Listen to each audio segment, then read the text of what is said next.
On a vu en première partie comment aménager son terrain, enfin le début, la première partie. Donc, eh bien, aujourd'hui, on va voir comment planter une haie et surtout reconnaître le sol de son terrain avant de la planter.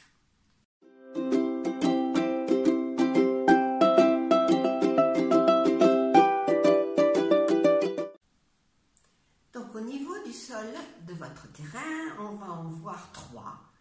Ouais. Chez nous, on a une terre calcaire. Bon, ça se voit, nos maisons sont faites en plaquettes, ces genres de petites pierres plates. C'est ce qu'on trouve dans le sous-sol. Il y a une profondeur très faible. Oui. Des fois, il y a 20 cm de terre arable et en dessous, on a la plaquette. Voilà, c'est ça. Donc, bon, on ne va pas dire que notre terre n'est pas bonne. Non, non, ça va bien. Simplement, c'est une terre perméable. Elle ne va pas garder l'eau. Donc, c'est vrai que l'été, c'est un peu plus compliqué, surtout actuellement avec la canicule. Mais bon, ça pousse bien. Ouais. Il y a beaucoup d'arbres qui n'aiment pas avoir les pieds dans l'eau, donc c'est l'idéal, en fin de compte. Pour nous, c'est l'idéal. Alors, pour pouvoir l'améliorer, là, il va falloir apporter des matières organiques. Vous pouvez, alors du compost bien sûr, mais également du broyage de haie, ce qu'on fait, des feuilles mortes, de la tonte de gazon, tout ça, ça va améliorer la terre. Non, surtout au niveau du broyage, ne broyez pas les épines rouges ou blanches, parce qu'après, vous en avez partout dans le terrain, ni le sureau. Oui, c'est vrai. Ne vous servez pas de sureau broyé pour pailler vos plates-bandes, parce que c'est une catastrophe sinon. Voilà. C'est du vécu, ça. Oui, tout à fait. Du vécu. Bien, on a déjà assez les oiseaux qui parsèment les graines, quelque part. Donc, les haies, enfin les arbustes qui vont pouvoir bien se plaire dans une terre calcaire sont, je vous les mets ici, Vous allez voir du viburnum, on a un peu tout ce qu'on trouve chez nous, les lianus, du laurier, du photinia, des cornus, les sureaux, bien sûr, quand ça pousse. Les troènes, les cotinus. On a plein de choses qui aiment bien cette terre. Deuxième terre, la terre argileuse. Alors, donc c'est tout à fait le contraire. Tout à fait. On a une terre argileuse, elle est compacte, elle ne va pas, l'eau va rester. Donc, ça va faire l'hiver, c'est un peu gadouilleux, si on peut dire. Et puis l'été, elle va se fendre et rester en mode très compact. Très sec. Pas du tout friable. Donc, pareil, pour l'améliorer, eh bien, c'est de la matière organique, mais on va plutôt ne pas mettre de paille. Plutôt de l'herbe, de la tonte d'herbe, de l'humus,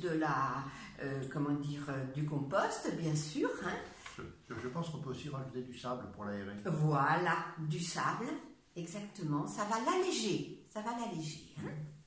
Donc, les arbres, les arbustes qui s'y plaisent, il y en a plein également. Donc les voici. Vous avez les cornouillers, les forsythias, les camélias, lauriers, buis, saules, eucalyptus, lilas, buddleia, cyprès. Il y en a plein. La troisième terre que nous allons étudier, c'est la terre sableuse. Alors, on va trouver ça plutôt dans la Manche, on va voir. Oui, parce qu'il y a des carottes qui poussent dans le sable. Voilà, exactement, nos maraîchers. Au bord de la mer, peut-être, un peu, terre plus ça. Donc là, c'est filtrant complètement. Ça ne retient pas l'eau, c'est friable, ça se reconnaît facilement. Alors, pareil, pour l'améliorer, eh bien, on va apporter du compost, de la matière organique. Toujours pareil, les mêmes choses. Et ça va améliorer. C'est un mélange de tout ça. Par contre, on ne va pas mettre de sable, là, par contre. Contrairement à la terre. Il ne faut pas rajouter du sable sur du sable. Bien, tout ce qui se plaît bien dans une terre sableuse, voilà, je vous mets. Ne prenez pas du sable des plages. D'abord, vous n'avez pas le droit de le ramasser. Mais en plus, il est salé. Oui, bien sûr. Oh, mais on ne va pas mettre du sable dans du sable. Non. En tout cas. C'est vrai. Mais ce n'est pas inutile de le préciser. Alors, les plantes qui s'y plaisent, je vous les mets. Le cytis, par exemple, le troène, le romarin, ça pousse bien, le sureau. Puis il y en a d'autres aussi.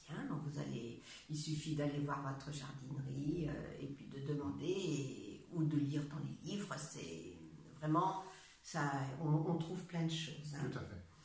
Alors, donc, maintenant, pour planter cette haie-là, alors c'est tout simple, votre tranchée est faite, on l'a vu tout à l'heure, dans la première partie plutôt, on a vu que le fait de planter une haie, c'était le fond du décor, hein, c'était l'arrière-plan.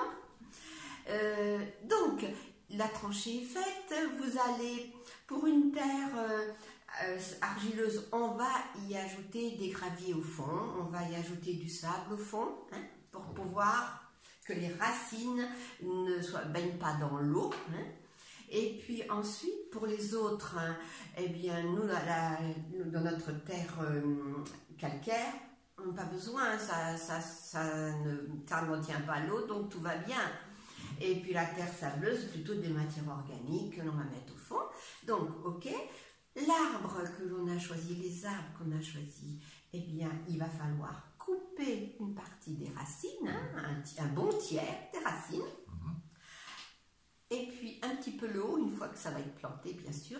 Et ensuite, dans ces racines, on va praliner. Alors, praliner. Alors, vous pouvez prendre un récipient, mettre de la terre et de l'eau, et puis vous remuez, ça fait une boue. Vous allez donc praliner, mettre vos racines dedans, ça va les imprégner de cette terre. Mais ce que tu as fait, moi j'avais trouvé que c'était vraiment très bien, c'était les grands-parents qui faisaient ça. Tu veux bien raconter? Si vous êtes à la campagne, ce que je vous souhaite, parce qu'on vit très bien à la campagne, et vous avez à proximité de chez vous certainement un herbage dans lequel il y a eu quelques bovins, eh bien vous allez ramasser de la bouse de vache ou de bœuf. Vous mettez dans une casserole, vous délayez, et vous pralinez vos racines avec ce mélange de bouse de vache humide. C'est excellent.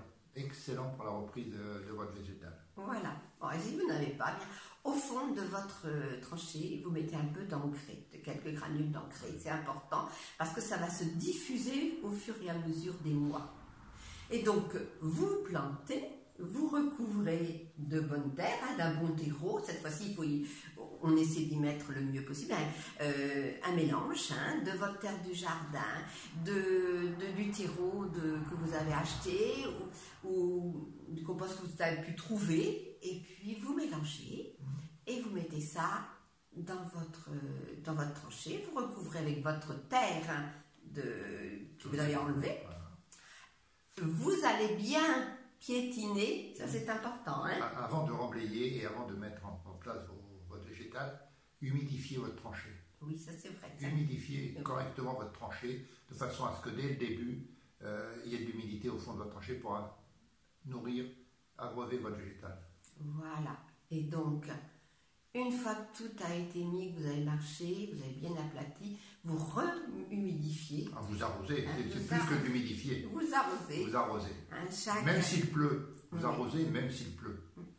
Un bon arrosoir à chaque plante. Hein. Hein, c'est vrai que c'est important. Et puis, la première semaine, tous les 2 jours, il faut y aller, il faut arroser. Et n'hésitez pas à mettre de l'eau. Hein. Oui.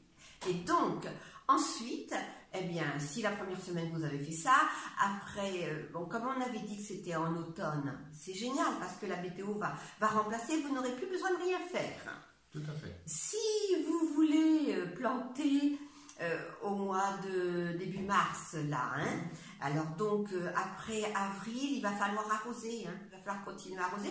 Bon, selon la météo, quand il ne pleut pas, eh bien, au bout d'une semaine, on va arroser. Hein.